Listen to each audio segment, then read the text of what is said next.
Hey guys, what's going on? It's Don here from Novaspirit Tech and welcome back to our channel. And today I'm going to be showing you guys another Pi hosted series, which is forwarding all your container traffic or even your desktop through a VPN. So let's get started.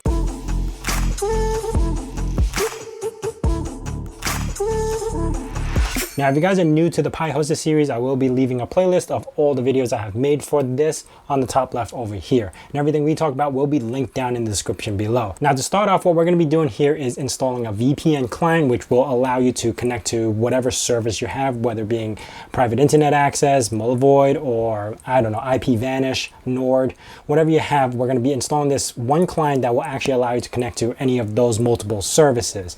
Now, I do use private internet access, and if you guys are interested in using that service as well, I will leave a link down in the description below. That will help the channel out if you guys use that link. Now, next up, we will be installing some sort of downloaders, air quote downloaders, that will link to that container, which will pass through the VPN, as well as one of my favorite containers right now, which is the SOCKS 5 proxy. That proxy will actually allow your desktop or your browser to pass through that proxy to go through the VPN channel. So this way you are using one account and you could practically link anything through the SOCKS that supports it, obviously, and have VPN connection through that application or through the entire computer if you wanted to. So to begin, obviously we already have the Portainer set up. I don't have the repository hooked up to this. You know what? I might install it. I might add the app template to it. But what I'm going to be showing you guys is something pretty cool. I'm going to leave a link to this, which is gluetun. And this is the software that we're going to be using to connect to all the VPN clients. Now, he has a lot of providers available. So that's why I didn't really make app template for this, because each one has a different setting. So it depends on what you're going to be using and what provider you're going to be using, the settings will change. But I am going to show you how to create a custom template on Portainer. So first off, we are using private internet access, and you could just go into the SSH and run this command with your appropriate passwords and everything, and it would just run. That's great. But what if you wanted to create a custom template that you could also, reuse every time you need to? So what we're going to do here is actually copy this right over here, okay? And we're going to change all the settings. From here, we're going to go over to custom templates and then add custom template. And we're going to name it, and for us, we're going to call this gluetun or glutunnel. You do need to add some description. I'm just going to call this glutunnel VPNs, whatever. You could add a note, you could add an icon if you want, but we don't need to. But on the bottom over here, we're going to paste our compose and modify the settings from here. First, we do need to change the volume, because in our Portainer series, we use /Portainer /files/app data, capital D, and then config, and then glutunnel, okay? And that will bring it to the correct configurations here. Next, we need to set up our provider. So if you're using private internet access, you could just leave it like this. Then you need your username and password and the regions. Now, if you don't know what the regions are, you could go back to the Git and scroll down a little bit and you can find the region that you want. Obviously, if you want to be in Europe, just look for the Europe area. If you want to be in New York, just look for the New York area. So what I'm going to be choosing is US East, not New Jersey, probably New York City, right here. US New York, and I'm going to pop it into this region, and then I'll add my appropriate username and password, and then we could just use create custom template, and that is it. Now if we go into our custom template, this will be here and we could use it every time. I'm going to click on the custom template, and then now I could deploy this. So obviously I'm going to change the settings because the username and password is wrong, but that's how I'm going to deploy it. Once it's deployed, if you go back to your containers, you should see it running right on this list somewhere. And if it's not here, it might be on the next page. I did have about 21 containers. And honestly, if you guys have more containers and everything, I'm going to be throwing up a screenshot of all the containers I have on my Twitter, which I'll leave a link down in the description below. Hope you guys reply to that with a screenshot of what you guys got, because I'm always up for researching new containers. Like, I love this stuff. So now that glutunnel is up, it's not going to be up because the username and password is wrong. So let me switch that right now. All right, it seemed that everything is working. You are running the latest bleeding edge, so that's good. And let me switch this over to 25, and you could see that it is green.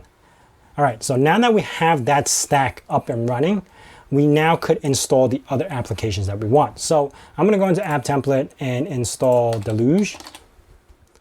And there is 2 versions of this. You could use either one, but I'm gonna use the regular Deluge, and I am just gonna deploy this container. Now, this is where the setting comes in to pass the traffic through, but I'm gonna be doing this in a form where you might run into problems, so I'm gonna run into problems. I already know that this is gonna happen. So first, in Deluge, what we need to do is remove these ports, okay? So we got 2 ports, 6881, which we don't have to worry about, but the most important port is the web port, or the web UI, which is the 8112. So I'm gonna go back into Deluge right here, and I am gonna go to Edit, Duplicate, and Edit Settings. Remember those ports because we will reuse them, but not here. So I'm gonna delete these 2 ports, and then go into network. And this is what we need to change. Container, and then select the container we want to pass the traffic through, which is the glue tunnel, and deploy container, replace. Now, once that is all set up, we're not gonna be able to hit Deluge because we don't have a port forwarded. What we need to do is go back into glue tunnel and then add the ports in through here. So we're gonna go to duplicate and edit, and then we're going to add a port right here, publish new network port. Now remember, we needed 8112, and the container is going to be 8112. And then we just need to deploy the container again and hit replace. Now, because I replaced this container, it's considered a new ID, which means I have to go back to Deluge and edit this and deploy this again with the new network settings. And we have to reselect the container. You see how it's not selected anymore? We have to reselect that container. And this happens every time. So I recommend removing Watchtower, because anytime that Watchtower will update the container, it will knock anything off that network port because it gives it a new container ID. Now that I have everything all connected again, so Deluge is started, Glue Tunnel is started, you see how I have that port 8112? I can now hit that, and it's gonna hit my Deluge website. And do I have everything all set up? Let me connect. And you can see my public IP is actually 154, which is the VPN's IP. So if I go into ifconfig.co, okay? Remember this part. This is my public IP, which I'm gonna blur out everything, but you're gonna remember the first 2 is 69. That's my public IP on where I'm at right now. But this shows 154, which means it's going through the VPN. Now, the next thing we want to do, which is a really cool feature, or a really cool thing that you can do, is install a proxy that allows your desktop browser or your computer, if you got Windows, or anything that supports SOCKS 5 to pass through the traffic through the VPN. So what I'm going to search over here is something I just added in, which is called SOCKS proxy right here. And of course, I forgot to put up the icon. Click on that and deploy the container. Oh, you know why it's gonna fail? Because the ports. So I do need to show events option and delete this port because I have something else on port 8080. And remember, that was 8080. Deploy the container. It's gonna be a green light because now I have no ports to it, which is perfect because now I need to run this SOCKS through the glue tunnel. But remember the whole process, if I do it right now, I'm gonna have to go back and reset the whole setting. So I'm gonna go into glue tunnel, redo that port again. So I'm gonna do, duplicate and edit, add a new port in here. So publish new port 1080 to 1080, okay? I'm gonna deploy this again, replace. Now I have to go back into Deluge because it's gonna knock it out of the settings. Duplicate and edit. You see how tedious this is, but it only happens like this one time when you reset that main glue tunnel. So I'm gonna select glue tunnel again, deploy that, and then go back into my SOCKS proxy, and then do the same thing again over there, right over here. Go into duplicate and edit, network, changes to container, changes over to glue tunnel, deploy container, replace.